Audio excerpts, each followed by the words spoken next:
सबसे पहले heat and work done,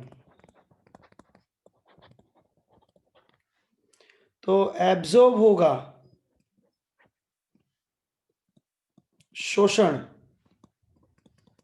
कोई भी सिस्टम राइट हीट ने एब्जॉर्ब करे तो पॉजिटिव लेवानो, क्लियर। मुक्त करे यानी कि रिजेक्ट नहीं, बट हम लोग क्या बोलते हैं उसको, सिंक। मुक्त करे मतलब यानी कि सिंक रिजेक्ट करे, उसको हम लोग लेंगे negative. Work done by the system, उसको हम लोग लेंगे पॉजिटिव। ऑन द सिस्टम हम लोग लेंगे नेगेटिव, मतलब तंत्र द्वारा तो पॉजिटिव लेसु, तंत्र पर तो बेटा नेगेटिव लेसु।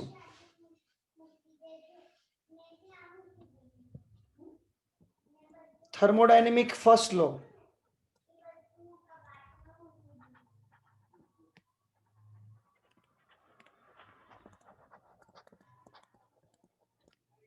શું હતો બેટા કે delta E is equal to Q minus W, मतलब તમે જે હીટ એનર્જી આપશો, ટેમ્પરેચરથી હીટ એનર્જી બેટા આપશો, એનાથી થશે શું, એક જ કન્ડિશન બનશે કે ધારો કે આ સિસ્ટમ છે, એને તમે Q આપ્યો, કંઈક વર્ક ડન મળ્યું, તો એ બંનેનું સબટ્રેક્શન કરશો એટલી એની ઇન્ટરનલ એનર્જીમાં ચેન્જ આવશે, E1 થી E2, તો ધેટ મીન્સ એને આપણે ડેલ્ટા E કીધો, આંતરિક ઉર્જા, ઘણા ડેલ્ટા U કે છે આને। થર્મોડાયનેમિક ફર્સ્ટ લો એનર્જી કન્ઝર્વેશન થિયરમ પર ડિપેન્ડ છે, ऊर्जा संरक्षणना नियम पर। वर्क डन, सबसे पहले वर्क डन को समझते हैं। वर्क डन का बेसिक फॉर्मूला होता है P integration dV, right. P versus V का जो डायग्राम होगा, उसका जो एरिया है वो वर्क डन रिप्रेजेंट करेगा, कार्य बेटा, क्षेत्रफल। बेसिकली हम लोग अलग अलग जगह से 1 से 2 गए, ऐसे गए या ऐसे जाओगे, तो आपका वर्क डन और सभी का वर्क डन, तीनों वर्क डन सेम नहीं होगा, इक्वल नहीं होई बेटा। ऑल्सो एनर्जी भी इक्वल नहीं होई, बट एक वस्तु इक्वल हशे शू, Q1 minus W1 is equal to Q2 minus W2 is equal to Q3 minus W3, એટલે આ વસ્તુ સેમ રહી કે જે ઇનિશિયલ અને ફાઇનલ પર ડિપેન્ડ કરે છે, प्रारंभिक अवस्था અને अंतिम अवस्था पर डिपेंड करे છે। इसको हम लोग क्या बोलेंगे बेटा, स्टेट बोलेंगे, गुणधर्म बोलसो। उसको हम लोगों ने क्या नाम दिया, इंटरनल एनर्जी, आंतरिक ऊर्जा नाम आपू बेटा नो। मतलब તમે કોઈ भी प्रोसेस करो, 1 થી 2 તમે કોઈ भी प्रोसेस थी जाओ, कोई भी पाथ लो बेटा, एक वस्तु बधानी कॉमन रहे, ए छे डेल्टा U यानी कि डेल्टा E, ऑलवेज कांस्टेंट गणवानो। त्यारबाद बेटा वर्क डन का फॉर्मूला है, ये तो बता दिया मैंने, P dV। Q का फॉर्मूला अलग अलग होता है, mu CV delta T, general formula use करेंगे डेल्टा E का, इंटरनल एनर्जी का, राइट। FR/2 म्यू RT जिसको बोलते हैं हम लोग, तो म्यू FR/2, तो FR/2 मतलब CV होता है, इसको हम लोग E1 बोलेंगे। तो मैं डेल्टा E का फॉर्मूला बनाऊं तो म्यू CV डेल्टा T, ये जनरल आया। Q के दो फॉर्मूला हो सकते हैं, म्यू CV डेल्टा T भी हो सकता है और म्यू CP डेल्टा T भी हो सकता है, डिपेंड्स ऑन कंडीशन। क्योंकि आपको ये तो मालूम ही है Cp minus Cv is equal to R, Cp is equal to Fr by 2 plus R and Cv is equal to Fr by 2. Gamma is equal to Cp by Cv. It's a 1 plus 2 by F. Clear? Degree of freedom किसके लिए कितना लेना है वो concept आपका clear है. उसके बाद हम लोग देखें तो आइसो बारीक प्रोसेस को सबसे पहले समझे. तो आइसो बारीक प्रोसेस जो है बेटा, उसके अंदर प्रेशर कांस्टेंट रहता है. प्रेशर कांस्टेंट रहता है तो वर्क डन का फॉर्मूला जो है PdV, तो P V2 माइनस V1 रहेगा. इसका दूसरा फॉर्मूला वैसे भी लिख सकते हो, PV is equal to mu R T, तो T2 माइनस T1 भी लिख सकते हो. When pressure is constant at that time, volume is directly proportional to the temperature. Isochromic आने बेटा समदाबी बोला है. आइसोक्रोमिक मतलब समकद, वॉल्यूम कांस्टेंट कद कचड़, pressure is directly proportional to the temperature. V constant हो तो बेटा डेल्टा V तो 0 થયો, तो वर्क डन 0 થયો बेटा. तो delta E is equal to बेटा Q જેટલો થાય, વર્ક ડન 0 હોય તો. ત્યારબાદ બેટા આઇસોથર્મલ સમતાપી. तो समतापी अंदर टेम्परेचर कांस्टेंट रहे बेटा. टेम्परेचर कांस्टेंट એટલે તાપમાન અચળ રહે, ત્યારે પ્રેશર કદના વ્યસ્ત પ્રમાણમાં હોય. PV ઇઝ ઇક્વલ ટુ અચળ, P1 V1 is equal two P2 V2 લખાય. આ ટાઈમે ટેમ્પરેચર कांस्टेंट રહે तो E is directly proportional to the T. तो टेम्परेचर कांस्टेंट यानी कि डेल्टा E 0 हुआ बेटा. डेल्टा E 0 यानी कि Q माइनस W 0 हुआ. इसका मीनिंग ये हुआ कि Q is equal to W बेटा. तो Q is equal to W का मीनिंग क्या होगा बेटा? आपको मालूम है mu R T ln V2 by V1, या तो आप ऐसे भी लिख सकते हो mu R T ln P1 by P2. बेटा एक चीज पक्की मालूम होनी चाहिए, ln को लोग में कन्वर्ट करना है 2.303 लोग, जो भी है वो यहां पे आ जाएगा. क्लियर? जो ग्राफ होगा पीवी ऐसा आएगा. देन आइसोबारिक, आइसो एडियाबेटिक आया. समोस्मी प्रक्रिया बेटा. समोस्मी में શું થાય? તો P V raise to gamma is equal two constant.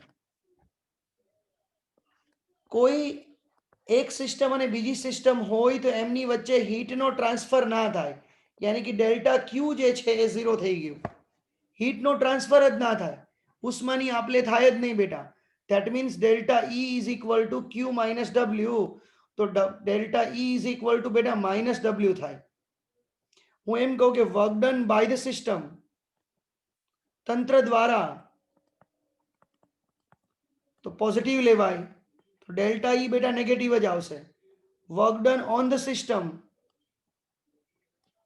તંત્ર પર તો W નેગેટિવ આવશે બેટા. તો delta E negative negative positive થશે.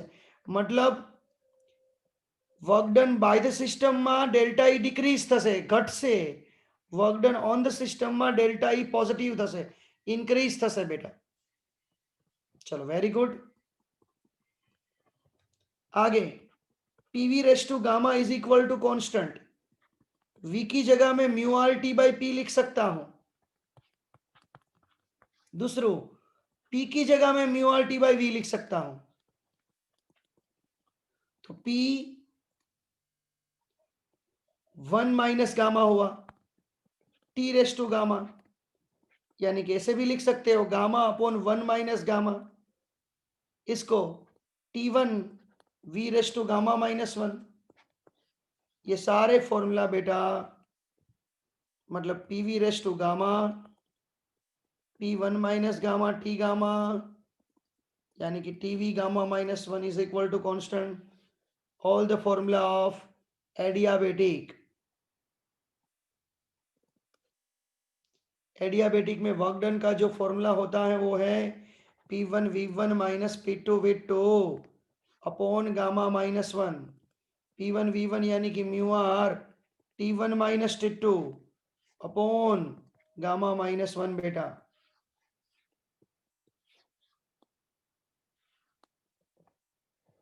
तो ये सारे फॉर्मूलाज को हम लोग आगे बढ़ाए। अब आती है साइक्लिक प्रोसेस, चक्रीय प्रक्रिया बेटा। चक्रीय मतलब जहां से स्टार्ट करो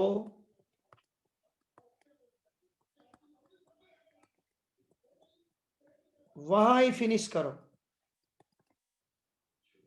मतलब इनिशियल उतना ही फाइनल, જેટલું પ્રારંભિક એટલું અંતિમ, એનો મીનિંગ ડેલ્ટા ઈ બેટા 0 હોય। ડેલ્ટા ઈ 0 હોય તો Q is equal two W થાય। ડેલ્ટા ઈ બે વસ્તુની અંદર 0 થયો, સમતાપી સમ આઇસોથર્મલમાં બી થયો હતો, Q is equal two W। તો સાયક્લિક પ્રોસેસ ચક્રીય પ્રક્રિયાની અંદર આ જે એરિયા કવર થશે ક્લોઝ પાથનો એને આપણે W કહેશું યા તો Q કહેશું એરિયાને। ત્યારબાદ આવે છે ક્વાસી સ્ટેટિક પ્રક્રિયા।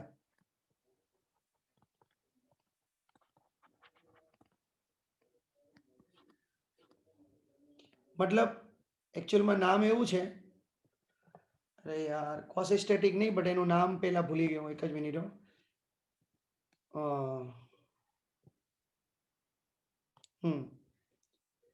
प्रतिवर्ती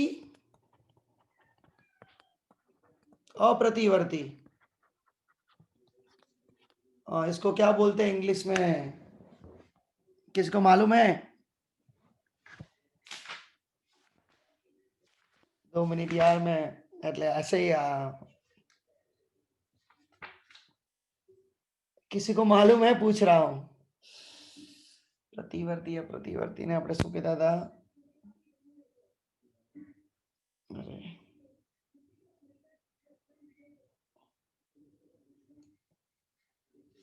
किसी को भी याद नहीं है बेटा?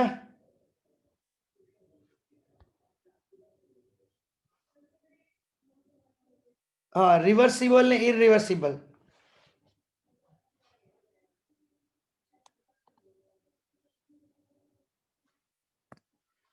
रिवर्सिबल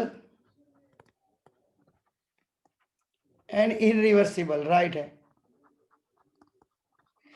देखो इसका रूल बेसिकली फंडामेंटल क्या है कि सपोज हमारे पास ये पिस्टन है, राइट। ये पिस्टन अभी यहाँ पे है तो इसका प्रेशर P1 V1 T1 अलग अलग स्टेट है। उसके बाद यहाँ पे आया, मैं एक ही स्टेट को डिफाइन कर रहा हूँ, ये 10 डिग्री है, बाद में टेम्परेचर 20 डिग्री हुआ, 30 डिग्री हुआ, अब ये 40 डिग्री हुआ, राइट। अब मैं जब वापिस जा रहा हूं तो वापिस 40 डिग्री 30 डिग्री 20 डिग्री और 10 डिग्री आ जाना चाहिए। उसको बोलते हैं रिवर्सिबल यानी कि प्रतिवर्ती प्रक्रिया। बट ऐसा नहीं होता है, क्यों? सर्टनली बेटा 40 થી પાછા જાવ ને તો તરત જ 10 ડિગ્રી ના મળે ટેમ્પરેચર, હજુ 30 ડિગ્રી હોય, ક્લિયર? ધીમે ધીમે 10 ડિગ્રી થાય। તો એકચ્યુઅલમાં બધી પ્રોસેસ મોસ્ટ ઓફ ઇરિવર્સિબલ જ હોય। બટ હા, એ પ્રોસેસ તમે ધીમે ધીમે કરો,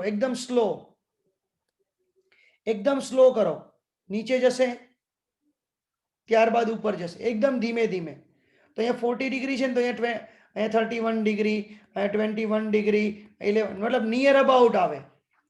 તો એ બધાને બેટા આપણે કહેવાય ક્વાસી સ્ટેટિક પ્રોસેસ, એને કહેવાય ક્વાસી સ્ટેટિક પ્રોસેસ। યાદ રાખજો, આ એક થિયોરેટિકલ પોઈન્ટ છે, આપણો ટેક્સ્ટ બુકનો છે, વાંચવાનો છે, એના બધાના ઇલસ્ટ્રેશન પણ આપેલા છે બેટા, ક્લિયર? ત્યારબાદ આપણે આવે છે થર્મોડાયનેમિક્સ ની અંદર हीट इंजन। हीट इंजन का काम क्या था बेटा? हीट इंजन यानी कि कार्नोट इंजन काम क्या करता है? वो हीट सोर्स में से T1 टेम्परेचर पे Q1 जितनी एनर्जी को एब्जॉर्ब करता है, और बेटा सिंक में जो टेम्परेचर T2 है, जो लेस देन T1 है, वहां पे उसको रिजेक्ट करता है। Q1 જેટલી ઉષ્માનું શોષણ કરે બેટા સોર્સમાંથી અને સિંકમાં એન્ટર કરે તો વર્ક ડન કેટલું મળે બેટા Q1 માઇનસ Q2 જેટલું. तो ईटा इज इक्वल टू उसकी efficiency output by input W by Q1 minus Q2 upon Q1.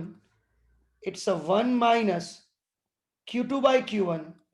It's a 1 minus T2 by T1 बेटा. सेम टू सेम एक ऑलवेज याद रखना कि if Q2 is 0 then efficiency is 1 यानी कि 100%. Not possible. मतलब आप हीट को एब्जॉर्ब करोगे तो रिजेक्ट करनी ही पड़ेगी रियल कंडीशन में. એવું કોઈ એન્જિન બનાવવું અશક્ય છે કે જે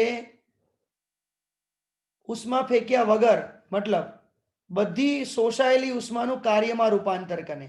It is not possible to make a machine to absorb the heat totally converted into the work done. It should be compulsory. You have to reject the heat. ये possible ही नहीं है. ईटा की वैल्यू ऑलवेज लेस देन 1 होगी. तो same to same हम लोग आगे बढ़े तो बात आती है किसकी हीट पंप की रेफ्रिजरेटर की. रेफ्रिजरेटर का काम उल्टा है. वो सिंक में से हीट को एब्जॉर्ब करता है और सोर्स में से हाई टेम्परेचर में मतलब हाई टेम्परेचर पे उसको रिजेक्ट करता है. तो उसके ऊपर वर्क डन करना पड़ता है बेटा. तो उसको हम लोग बोलेंगे परफॉर्मेंस ऑफ रेफ्रिजरेशन अल्फा. तो इसका आउटपुट क्या है हीट को एब्जॉर्ब करना. इनपुट क्या था W. तो alpha is equal to Q2 Q1 minus Q2. Alpha की वैल्यू ऑलवेज 1 से बड़ी होगी. रेडी. ईटा का इक्वेशन क्या आया बेटा 1 माइनस Q2 बाई Q1 और अल्फा का इक्वेशन क्या आया Q2 upon Q1 minus Q2. तो बेटा Q2 को जब मैं नीचे रख देता हूं यहां से आप Q2 बाई Q1 करो तो ईटा 1 माइनस ईटा बनेगा. राइट. अब मैं इसको ऐसे लिख रहा हूं Q2 Q1 माइनस Q2 तो 1 माइनस ईटा. राइट. 1 माइनस ईटा तो 1 माइनस ईटा अपॉन ईटा. इसको हम लोग बोलेंगे अल्फा. यानी कि मैंने और कुछ नहीं बनाया अल्फा और ईटा के बीच का रिलेशन बनाया. राइट. अल्फा और ईटा के बीच का रिलेशन बनाया. ऐसे आप उल्टा भी बना सकते हो. देखो ईटा का इक्वेशन क्या था 1 माइनस Q2 बाई Q1 और W का इक्वेशन था Q2 by W Q1 minus Q2 alpha का इक्वेशन. तो ईटा को अल्फा में भी कन्वर्ट कर सकते हो. यहां से बन जाएगा ईटा को मेन बना देते हैं. Eta alpha is equal to 1 minus eta इस साइड आएगा अल्फा 1 प्लस ईटा. अबे यार क्या हो रहा है ईटा मेन बनेगा. तो eta is equal to 1 upon 1 plus alpha. ये रिलेशन याद रखना बेटा. क्लियर. मैंने आपके नोटबुक्स में लिखा है एक बार देख लेना. क्लियर. कार्नोट इंजन जो होता है उसमें है ना प्रोसेस इस तरीके से होती है. टोटल 4 प्रोसेस होती है बेटा. इनिशियली P1 V1 T1 होता है. सबसे पहली प्रोसेस होती है उसके अंदर आइसोथर्मल होती है. टेम्परेचर वही रहेगा. आइसोथर्मल एक्सपांशन होता है इसलिए वर्क डन मिलेगा बेटा. उसके बाद एडियाबेटिक एक्सपांशन होता है. P2 V2 और T2 भी होगा. यहां पे टेम्परेचर बढ़ जाएगा 3 नंबर आएगा. बाद में कंप्रेशन होगा. ये एक्सपांशन हुआ कंप्रेशन आइसोथर्मल. मतलब समतापी बेटा, समतापी संकोचन विस्तरण અને સમતાપી સંકોચન मतलब P4 V4 T2 નું T2 જ રહેશે બેટા. અને પાછું बेटा समोष्मी संकोचन आइसोथर्मल कंप्रेशन होगा, राइट. तो इस तरीके से 4 प्रोसेस होगी. मैंने क्या बोला? Isothermal expansion, then adiabatic expansion, then isothermal compression, then adiabatic compression, समोष्मी समतापी विस्तरण, समोष्मी विस्तरण, समतापी संकोचन, समोष्मी संकोचन. मतलब देखो P1 V1 आ बधा स्टेट चेंज थशे, बट पहला टेम्परेचर T1 रहશે कारण के समतापी आइसोथर्मल, उसके बाद T2 रहेगा. यहाँ पे बस टेम्परेचर इंक्रीज होगा, बाद में T2 में से T1 हो जाएगा टेम्परेचर. क्लियर? तो बेटा आ આપણે જે ભણ્યા એટલે બેટા બધું તમારા નોટબુક્સમાં છે. આ એવું તો નથી કે મેં પહેલી વાર ભણાયું. ક્લિયર? તમને ફર્સ્ટ ટાઈમ કરાય એવું તો નથી. ક્લિયર? ટોટલી કન્સેપ્ટ તમારા માઇન્ડમાં આ સેટઅપ હોવો જોઈએ. મેં શું કીધેલું કે સેકન્ડ પોર્શન છે ને એમાં કશું જ નથી બેટા. આ બહુ સહેલો છે, આ બધાને આવડે એવો છે.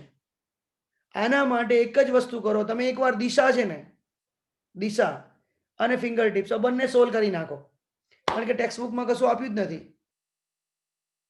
ખબર એક્સરસાઇઝના ખાલી सम्स આપ્યા છે, 12 સમ આપ્યા છે એક્સરસાઇઝના 12 ચેપ્ટરમાં. બહુ ઓછા સમ છે બેટા, એકદમ ઓછા છે. એમ કે એમ તો બી નહીં, ખોટું નથી. ક્લિયર? તો તમારે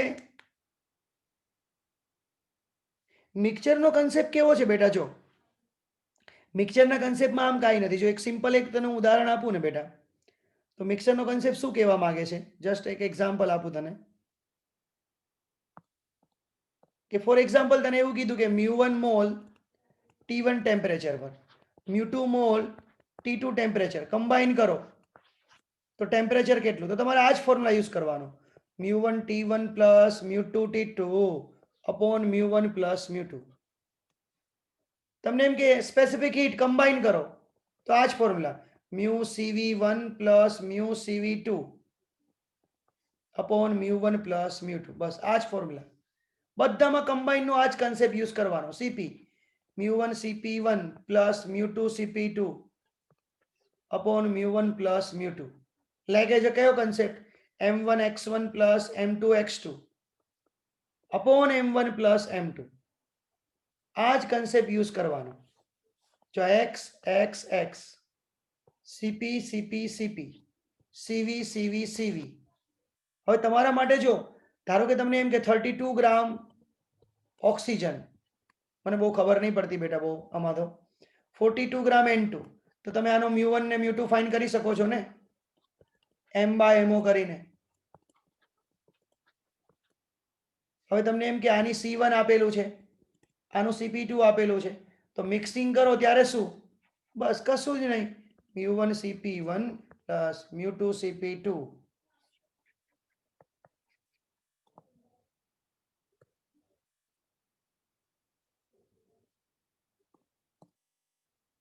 ઓકે, બસ મિક્સરના કન્સેપ્ટમાં બીજું કોઈ લાંબુ લોજિક ના વિચારતા કે શું હશે.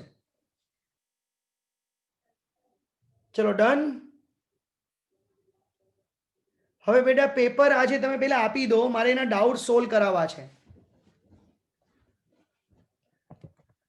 તમે ફટાફટ પેપર આપી દો, મારે એના ડાઉટ સોલ્વ કરવાના છે. આજે મારે મેં જઈને કીધેલું કે હું પેપર આપી દે, પણ એકવીએ શું કીધું કે મારે જો 3-4 ક્વેશ્ચન થોડાક બાકી છે. રોહન ક્યાં ગયો? ગુમ થઈ ગયો? આ રહ્યો.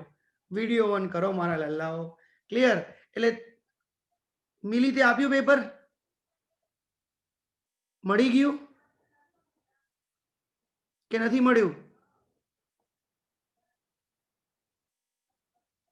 તો તમે મને બેટા સોલ્વ કરી દો એટલે ફિનિશ થાય. હવે જુઓ, આજે સોલ્વ કર્યા પછી કાલનું વર્ક શું છે એ તમને કહી દઉં. હવે તમારે મને એટમ બાજુ જવાનું છે. હવે એક સાઈડ એટમ, એક સાઈડ થર્મોડાયનેમિક્સ, બંનેની ફિંગર ટિપ્સ અને બંનેની દિશા ફિનિશ કરવાની છે. આપણા માટે અત્યારે વર્ક ડન આ રહ્યું. હવે તો સૌથી પહેલા મને એટમ્સની દિશા, કારણ કે આજે સમ્સ કર્યા દેવરાજ, ખ્યાલ છે ને બેટા? બહુ આસાન હતા ને બેટા સમ્સ તો આના. જોઈને જ નહોતો દેવરાજ, ક્યાંથી ખબર હોય? આવડે છે એટમ? આવડે છે? ક્લિયર? તો બેટા પેલા એક કામ કરો, કેનું પૂરું કરવું છે, થર્મોડાયનેમિક્સ કે એટમ? પેલા કયું પૂરું કરવાનું છે મને કહી દો.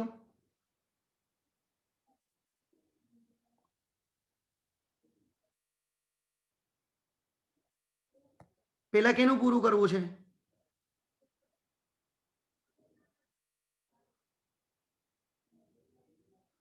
એટમની. તો કઈ વાંધો નહીં, કાલે હું એટમના ડાઉટ સોલ્વ કરાવીશ, ફિંગર ટિપ્સ અને દિશા બંનેના.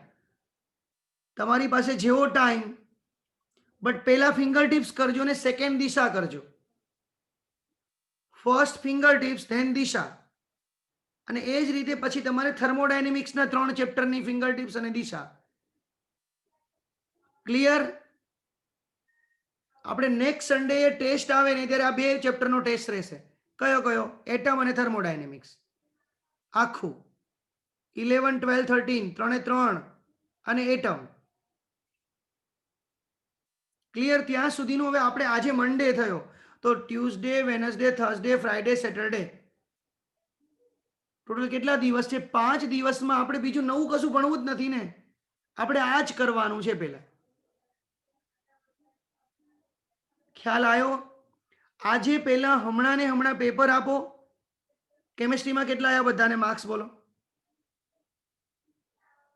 માર્ક્સ લખો બધા. ચલો કેમિસ્ટ્રીના. गुड मिली, गुड इक्वी, very good Jay, Hitanshi very good, Krishna very good, very good Devraj. कम आए देवराज? और उस सर का नंबर है ना तेरे पास देवराज? आज कॉल करना. धन्या वेरी गुड, गुड ट्राई बेटे. धन्या थोड़ा थोड़ा थोड़ी अब प्रिपरेशन ज्यादा करो बेटा. आप अब बहुत कम टाइम है आपका. धन्या, मैं जो बोल रहा हूँ सुन रहे हो ना? कई वांधो नहीं, तारा हिसाब थी कर बेटा. बट ए दिवसे तू पेपर मगाव, महेश सर जोड़े या ठक्कर सर जोड़े. पंथिल वेरी गुड. मित्तल बेटा वीडियो तो ऑन करो.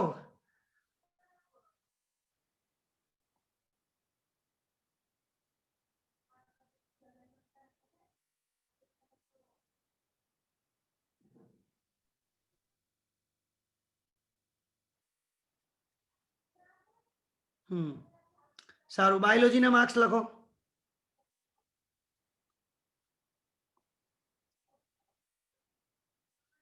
सॉफ्टवेर पर तो केमिस्ट्री नो है. એટલે કામ થઈ ગયું. નહીં મિલે, નહીં મિલે. બધા નથી મળ્યા બાયોલોજીના, એટલે પેપર આપ્યું છે.